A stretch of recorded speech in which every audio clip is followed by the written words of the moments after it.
భూమి భుక్తి విముక్తి నినాదంతో పోరాడుతూ ఉన్నతమైన ఉద్యోగం పక్కనబెట్టి ఆదివాసీ సమాజం కోసం భారత రాజ్యాంగంలో ఆదివాసీ చట్టాలు అమలు చేయాలని రాజకీయ సామాజిక సాంస్కృతిక కార్యక్రమాలు చేస్తూ ఆదివాసీ సమాజాన్ని చైతన్యం చేస్తున్న ఆదివాసీ జన చైతన్య యాత్ర రథసారథి 9 ఆదివాసీ తెగల సమన్వయకర్త చుంచు రామకృష్ణ చట్టసభల్లో అడుగుపెట్టాలని ఉవ్విళ్లూరుతున్నారు. ఒకవైపు ఉన్నత ఉద్యోగం చేస్తూ మరోవైపు ఆదివాసీ హక్కుల కోసం పనిచేస్తూ ఆదివాసీ అస్తిత్వాన్ని గల్లీ నుంచి ఢిల్లీ వరకు ఎత్తిపడుతూ సామాజిక సేవలో సామాజిక ఉద్యమాల్లో ముందున్నారు. ఆదివాసీ జాతి కోసం, జాతి మనుగడ కోసం, జాతి ఐక్యత కోసం ఏదైనా చేయాలనే తలంపుతో గత 8 సంవత్సరాలుగా చెట్టు పుట్ట గుట్ట గూడెం వాగులు వంకలు దాటుతూ ఆదివాసీల అభివృద్ధికై నడుం బిగించిన నాయకుడు చుంచు రామకృష్ణ. నేను కరెంట్ డిపార్ట్మెంట్ మే డివిజన్ ఇంజనీర్. నన్ను ఇక భారీ వస్తున్నాను మొత్తము ఇరపవారు కెత్తండి. మొత్తం నాకు పూర్తి భాష వర్రో మేక్ కులం సర్టిఫికేట్ ఇల్లే, రోడ్డు ఇల్లే, పిల్లంకో బడి ఇల్లే, వైద్యంకో హాస్పిటల్ ఇల్లే, ఇల్లు ఇల్లే, ఇల్లు కూడా మీకు లేదు. ఇవన్నీ వాదవాలంటే రోడ్డు వాదవాలా, పిల్లంకో బడి చదవాలంటే బడి వాదవాలా, టీచర్ వాదవాలే, ఇల్లు వాదవాలే, హాస్పిటల్ వాదవాలే, మన భూమికి హక్కు వాదవాలే.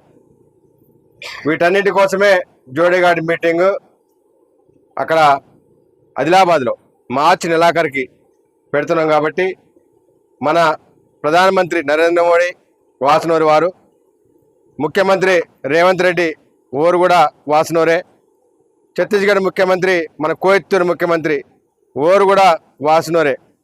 మన సమస్యలు అన్నీ తీరాలంటే మనకు మన హక్కు వాదవాలంటే మనమందరం కూడా జోడేఘాట్ మీటింగ్కి పెద్ద ఎత్తున ఇక్కడి నుంచి బయలుదేరి రావాలి. మీరు అందరూ కూడా ఆదివాసీ తెగల రిజర్వేషన్ ప్రయోజనాలను అక్రమంగా కొల్లగొడుతున్న వలసవాదులను ఎస్టీ జాబితా నుంచి తొలగించాలని, ఆదివాసీ నిరుద్యోగ యువత వారు కోల్పోతున్న హక్కులను గుర్తు చేస్తూ అడవిపై ఆధారపడి జీవించే ఆదివాసీ తెగ ప్రజలకు నేనున్నానంటూ ధైర్యం కల్పిస్తూ ఆదివాసీ తెగ సంస్కృతి సంప్రదాయాల్ని, ఆచార వ్యవహారాలను అంతరించిపోకుండా ఆదివాసీ దేవతల ప్రాంగణాల అభివృద్ధికి తన వంతు సాయం చేస్తూ పోరాడుతున్న వ్యక్తి చుంచు. తెలంగాణ రాష్ట్రంలో, ఆంధ్రప్రదేశ్ రాష్ట్రంలో మన కోయత్తూరు వాసులందరికీ కూడా, గోండు కొలాం పర్దాన్ తోటి చెంచు కొండారెడ్డి నాయకపూడి అందరికి కూడా, పిల్లలందరికీ కూడా రోడ్డు రావాలి, ప్రతి ఊరికి కరెంటు ఉండాలి, నీళ్లు రావాలి, చదువుకోవడానికి బడి ఉండాలి, ఆరోగ్యానికి హాస్పిటల్ ఉండాల్సిందే.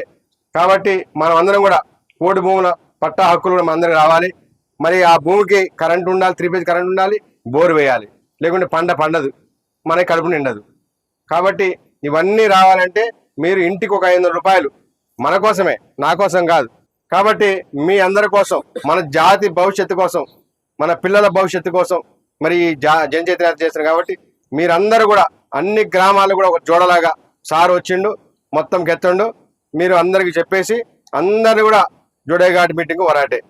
సరేనా? జై ఆదివాసీ. ఎస్టీ జాబితా నుంచి లంబాడీలను తొలగించాలని హైదరాబాద్ సరూర్ నగర్లో భారీ బహిరంగ సభ పెట్టి ఆదివాసీ సమాజానికి జరుగుతున్న అన్యాయంపై గర్జించారు. ఢిల్లీ స్థాయిలో రామ్లీలా మైదానంలో ఆదివాసీ హక్కుల కోసం భారీ బహిరంగ సభ నిర్వహించారు. ఆదివాసీ ఆకాంక్షలను ఢిల్లీ పాలకులకు తెలియజేసే విధంగా సభలు సమావేశాలు నిర్వహించి ఆదివాసీ ఉద్యమ పంథాను మొదలుపెట్టారు. పాలకుల దృష్టికి తీసుకువెళ్లారు. ఆదివాసీ ఆకాంక్షలను ఎత్తిపడుతూ ఆదివాసీ సమాజాన్ని రాజకీయ సమీకరణాల ద్వారా చైతన్యం చేస్తూ ముందుకు పోతూ మహబూబాబాద్ పార్లమెంటు ఎన్నికల బరిలో నేనున్నానంటూ అన్ని రాజకీయ పార్టీల దృష్టిని ఆకర్షిస్తున్నారు. బీజేపీ ఢిల్లీ పెద్దల అధిష్టానంతో సంప్రదింపులు జరుపుతున్నారు.